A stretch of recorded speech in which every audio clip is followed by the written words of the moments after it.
9. To accomplish the work of sanctification. Tayo ay nilinis na sa dugo ng Panginoong Hesus sa krus ng Kalbaryo. Ang gagawin lang natin ay manampalataya tayo, mag-aaral tayo ng kanyang salita, ipamuhay natin upang hindi na tayo magkasalang muli. Sabi ng Bible, go, pinatawad na kita. Go and sin no more. Have patience. Magkaroon tayo ng pasensya. Dahil sabi ng Revelation 22:20, sabi ni Jesus, I am coming soon. Nararamdaman na natin. Nakita natin mga lindol, bagyo, tsunami, ang dami namamatay. Dahil ang Diyos, binibigyan tayo ng pagkakataon para ituwid natin ang ating buhay. Binibigyan tayo ng pagkakataon para malaman natin ang mensahe ng Diyos. Kinamumuhian ng Diyos ang mga pagsamba sa mga Diyos-Diyosan. Kinamumuhian ng Diyos ang mga mangkukulam, ang mga gumagamit ng espiritual na pamamaraan na ito ay sa dyablo.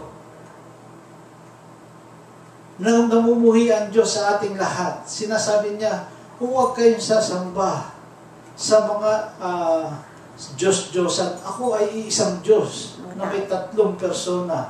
Kahit na yung mga taong namatay na, kay ina pa ng Diyos, kay disipulo pa ng Diyos, hindi tayo dapat manalangin doon. Manalangin tayo sa Ama sa pangalan ng Panginoong Hesukristo. Ito ang katotohanan. Amen? Mga santo. Hallelujah. Kaya nga, sinasabi dito, huwag kayong gagawa ng mga sasambahin nyo o dadalanginan nyo na yari sa bato, kahoy, tanso, kahit ano pa na itatayo nyo at kayo nananalangin. Ako ay espiritu, sambahin nyo ako sa espiritu at katotohanan.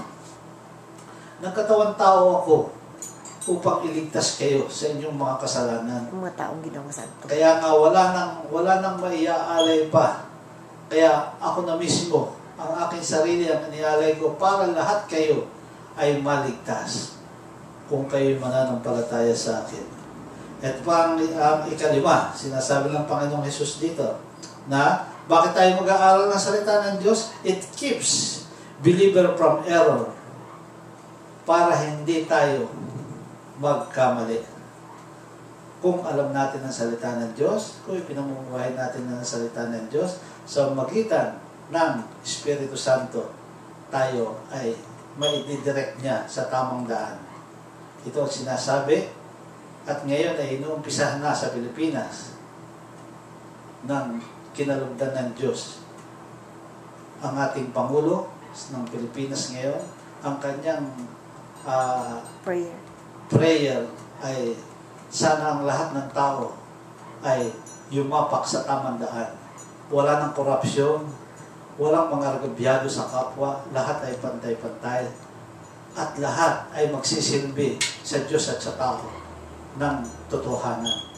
Ito ang tamang kaisipan ng totoong anak ng Diyos. Mga kapatid, panahon na para malaman natin ang katotohanan. Sinasabi dito, learn and do. Kinakailangan matuto tayo sa salita ng Diyos at ipamuhay natin. Hindi lamang learning, hindi lamang hearing, doing. Kinakailangan ipamuhay natin simula sa mataas na leader ng bansa. Marunong manalangin, marunong mababang loob, at marunong umunawa sa kapwa. Hanggang sa baba na leader ng bansa ay dapat maging tapat sa Diyos, tapat sa bayan, at lahat tayo ay uunlad.